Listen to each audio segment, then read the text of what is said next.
Here with me now, Raymond Ibrahim, a fellow at the David Horowitz Freedom Center, and my good friend David Bragg, Executive Director for Christians United for Israel, CUFI. Gentlemen, welcome. Thank you, Eric. So, Ray, I have to start with you because in the monologue we showed some of those Muslim Brotherhood clips. They say one thing in English to the Obama administration. They say quite a different thing in front of an Arabic audience. You have done vital work in translating the Muslim Brotherhood's Arabic statements. Tell us what you found. What is the pattern with the Brotherhood when they speak to their people in the Arabic world? It's essentially what you just described, but I'd like to augment it. If you read the Arabic writings of the Muslim Brotherhood, which go back to the 20s, 1928 when it's founding, it is not unlike reading, because I also wrote the Al-Qaeda Reader, which is basically the Arabic treatises of Al-Qaeda. Sure. It's the same. It's the same principles, it's the same objective, it's the same desires. There's one difference, and you also indicated it, which is basically Al-Qaeda is jihad now. We are not going to wait, we're not going to compromise. The Muslim Brotherhood, you look at their flag, they have two swords, which is violent, and it's a sign of violence. And then they have an Arabic word underneath, which says A'uddu, which means prepare. This word comes from a Quranic verse, which says, prepare yourself, and it culminates into saying, prepare yourself so you can fight the infidels and terrorize them. And their motto, Ray, remains the same. Allah's jihad is our way. Dying in the way of Allah is our highest hope. So, hey, welcome to the White House. Quran is our constitution. Yes. And so none of this has changed. The only difference is that they have a different and much more successful tactic. They're patient. They're preparing. They play the game. They have disavowed violence when it's not. Sometimes they actually haven't, but in the 50s they used it, for instance. But by and large, they've disavowed violence, and then they do what we're seeing, which is basically win over the naive in the West, win over people like Obama, because no matter what their rhetoric is, no matter what their words are, no matter what the facts and the documentation is, no matter that, as you showed, all the Hegazi basically saying about Jerusalem's Al-Quds will be our headquarters. And to add one more to it, Muhammad Badi'a, that would be the supreme guide of the Brotherhood. The global guide, number one Muslim guy. Brotherhood, yeah. 2 weeks ago, after Morsi had become president, he gives a talk on Thursdays, and it was all about how we are going to wage jihad now. All Muslims are obligated to wage jihad against Israel with their money, with themselves, which is a reference to suicide attacks, and in any way, shape, or form. And it was just it was Al-Qaeda. If you read that, you would say it's Al-Qaeda. Now, this is the boss, or the technical boss of Egypt's president. And then the other problem with all this is Morsi, for all of these words that we hear, whether it's from Badi'a, whether it's from Hegazi, whether it's from any other number of sheikhs who are affiliated with the Muslim Brotherhood, he does not come up and denounce them. And to me, that is an implicit agreement with it. Because in America, if some crazy person affiliated with whichever party said something, then it's going to be the responsibility of the speaker, whoever, the president, or whoever's running candidate to denounce him. Yeah. Here, it's quite complete silence. The pyramids are under attack. Numbers of sheikhs, including the Salafis of Egypt, are saying, now that we're in power, now that we have the technology to do it, let's do what our original blow up the pyramids. They want to blow up the you pyramids. Reported this. Yeah. You're doing vital work translating what's going on in the Arabic media. Thank you. I reported this, but now here is what they do. Because I get my sources from my Arabic sources, because, of course, as you know, the Western media doesn't want to cover such things. So I bring this from the Arabic media, and because it's so hard for the Western mind to grasp it, because it sounds ridiculous. Why would an Egyptian ever want to do this to their pyramids? All you need is one person to scream hoax, and then everyone runs with it. And yet it's not. It's basically you don't want to believe that. Just believe us.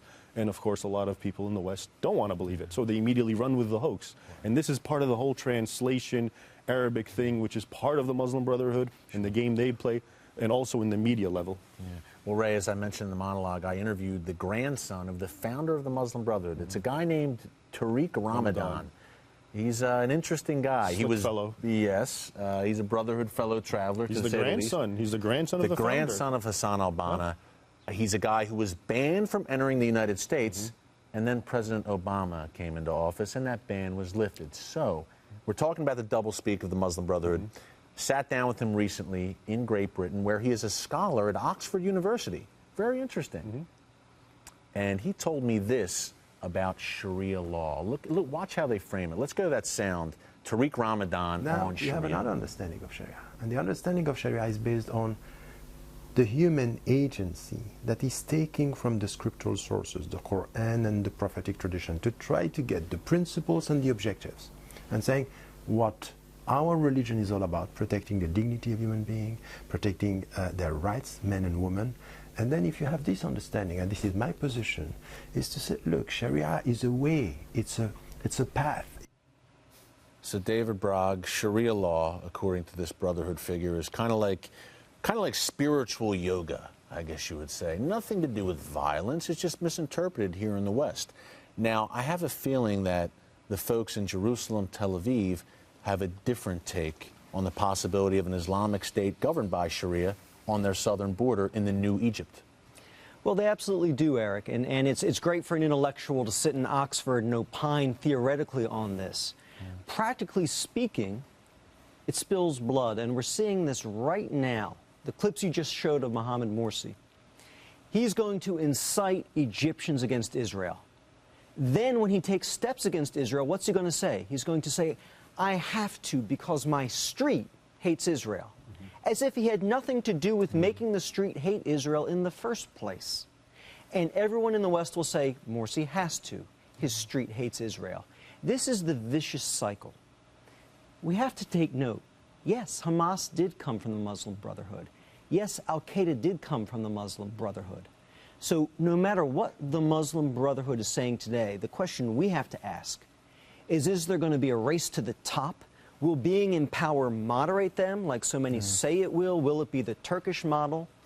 Or will there be a race to the bottom? And while there might be a Turkish model, which, by the way, I think is overestimated. It's not that great for Israel or for us, the Turkish model. Not so great. There's worse. There's the Iranian model. And there's the Hamas model. In the beginning, a lot of Israelis were sympathetic to Hamas as a counterweight to the avowed terrorists of Fatah and Yasser Arafat. That's a great point. A lot of people probably do not know that. That's right. That's right. But what happened with this alternative? They became violent. And lots of people like to say Hamas was democratically elected. No, they weren't democratically elected. They won parliamentary elections, true.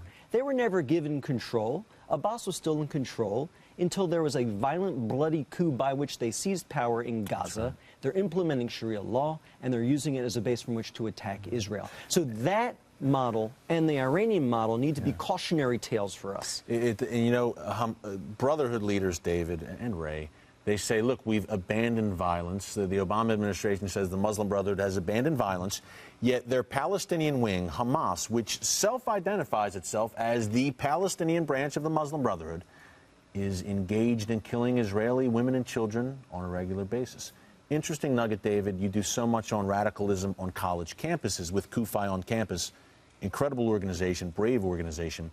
Mohammed Morsi, this new Egyptian president we're talking about, reportedly joined the Brotherhood when he was a student here at USC. That's where he linked up with the Brotherhood. But move along. Obama administration says no problem with Islamic radicalism, Ray. So look, you're translating these Brotherhood works. What are some of the more shocking statements that you have found Brotherhood leaders saying in Arabic? I know a lot of times the Brotherhood clerics say some pretty wild things and issue some pretty outrageous fatwas. What are some of the things you found?